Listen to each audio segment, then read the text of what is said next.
Hi, and welcome to Foreign Currencies with Scott. I'm your host, Scott. So, as you can see, today we're back here in the fan cave. And so, what that means is we're going to do another weekend review. So, today we're going to review the 5 topics we discussed in our second week of this channel. So, first off, we're going to talk about the fact that our method that we use in this channel for trading foreign currencies is going to use technical trading as opposed to using the fundamentals. So the easiest way to think of that is that we are going to trade simply based on the numbers and the movement in the chart, not on the fundamentals, say, of do we think that interest rates are going to go up, and therefore, because interest rates go up, the currency is going to get more expensive relative to the other. We're not going to think about any of that kind of thing. We're just going to look at the charts and enter our trades based on those charts. The next thing we learned this past week is that we are going to trade during peak hours. Peak hours is actually a pretty long period. For here in the east coast of the US, that would be from 3 a.m. Eastern Time when the London market opens until 5 p.m. Eastern Time when the New York market closes.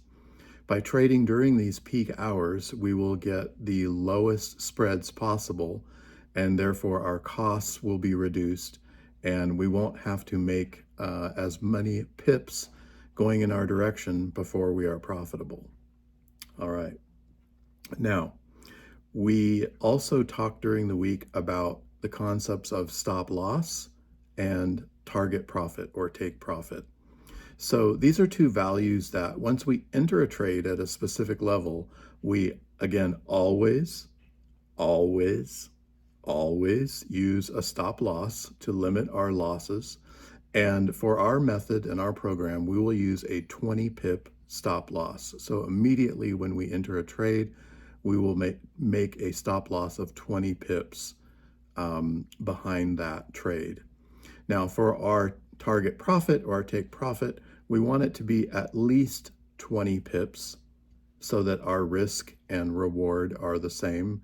Ideally, we'd like it to be up to 30, 40, or even higher, but it should be at least 20. We can make money in trading foreign currencies. The key is consistency. The key is discipline. The key is when the numbers get higher, we don't start getting fearful or greedy. We stick to the method. So if you think about it, if you think about flipping a coin, say a quarter, when you flip the coin, is it going to be heads or tails?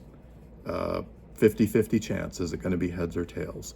Now, if you flip that coin 100 times, the chances are pretty good that you're going to get very close to 50 heads and 50 tails.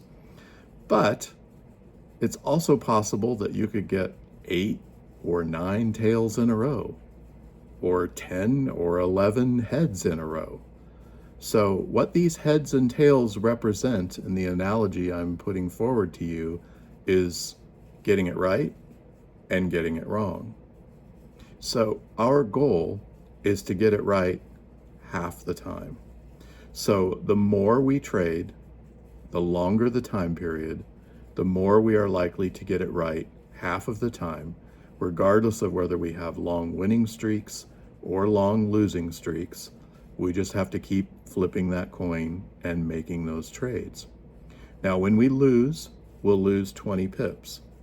When we win and get it right, we want to make at least 20 pips, but ideally we're looking for 30 to 40 pips.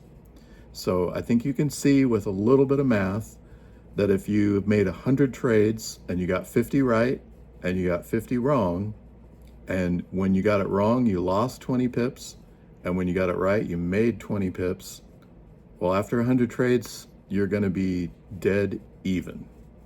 So our goal is to be right half of the time, but to take just a little bit more than those 20 pips when we do get it right. And that difference is what will make us money over the long haul.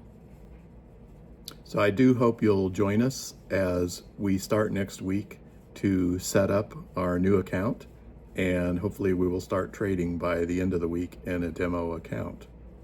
I'm your host, Scott, and this has been Foreign Currencies with Scott.